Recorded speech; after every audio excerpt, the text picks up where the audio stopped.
Okay, hello, my name is Parker Fry, and this is my therapeutic exercise assignment specifically for the left shoulder. So, beginning with range of motion, our goal is to open up the area and maintain all areas of motion, obviously. So, what we can do,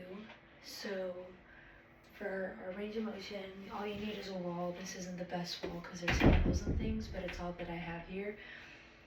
You're going to take a kneeling position as close to the wall as you can, and then open up both your arms and use the wall to stretch, trying to lay your back flat against the wall.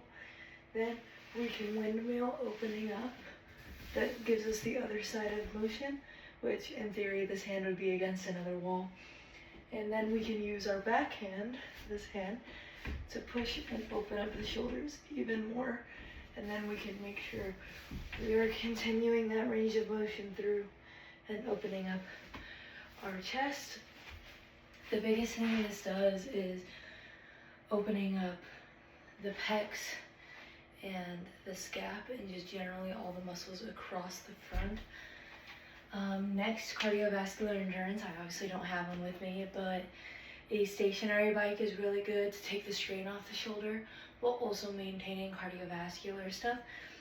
Cardiovascular fitness, because sometimes when we're running, that motion can be a lot on a healing shoulder. So when we're on the bike, it keeps us stationary. And you don't have to put pressure on the bike, and you can stay upright while also engaging these muscles and everything. Next is concentric muscle strength. So for this one, we're going to go through eyes, Y's, and T movements. I'm going to do it the best that I can with the space that I have. So for eyes, Y's, and T's, our goal is to use mostly our scaps and our traps, specifically the traps that allows the muscle that is doing the concentric motion to shorten and really get tight. So we can lay down. So for Y's, we want to be up and our hands in a Y, and we move up, making sure we're squeezing here. Eyes, arms in front, up, and then T's, out. And the whole time, making sure that we're squeezing through those muscles. Eccentric muscle strength. I don't have a band with me, but we would do shoulder internal rotation.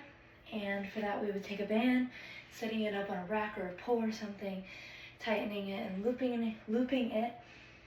And then we would step to the side, holding it in our arm that we're working. So if the band's here and I'm holding it here, I'm going to step to the side, straight, and go across and out and across. And then this is where the shortening happens. This makes specifically the pec work as well as the rotator cuff and getting those muscles that allow our shoulder to open and rotate to work. Next, we have the eccentric muscle strength, which will do shoulder internal rotation. Oh, we just did that. Never mind, I just totally lied. So isometric muscle contraction, you can either do in a doorway or against just a wall like this. And for these, we're going to be standing, and we're going to have our hand of the shoulder we're working on against the wall, and we're going to pushing hard in order to make all these muscles work, specifically the traps and the deltoids, using these muscles to push out. And then you push, and then you'll feel it all in here. Okay, and then we have stationary neuromuscular control.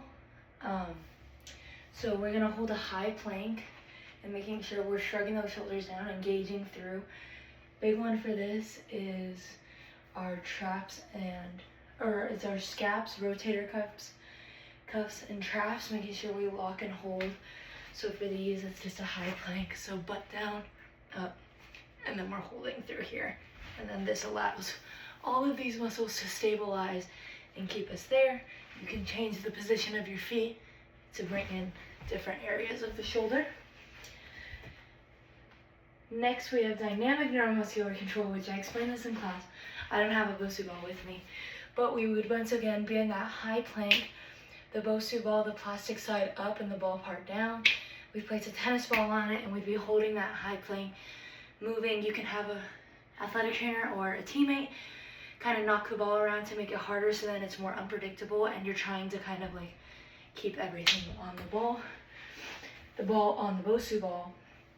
Next we have plyometric. These you could either do on a wall or a bench. We're gonna do an explosive push-up. So we prefer a bench as it goes, but you can also use boxes or anything like that just to adjust. But if we're using the wall, we go up into the push-up stance, flat back, and then we push, and then we're up and down. And then you go through there, making sure we're squeezing and everything. Oh, and this is big on the rotator cuffs and the scaps, loading in and pushing back out. For agility, I don't have a med ball, but we would do overhead med ball throws against a wall, and this is pretty much everything. It gives us the stability and everything, but it allows for the quick muscle contractions. So we'd have our medicine ball stand in front of a wall, and we're here, and it's just throwing and keeping everything in line, while also reloading and loading that shoulder over and over again. And that would be focusing on pretty much everything, but big time on the traps and the delts and the scaps, making sure everything's in.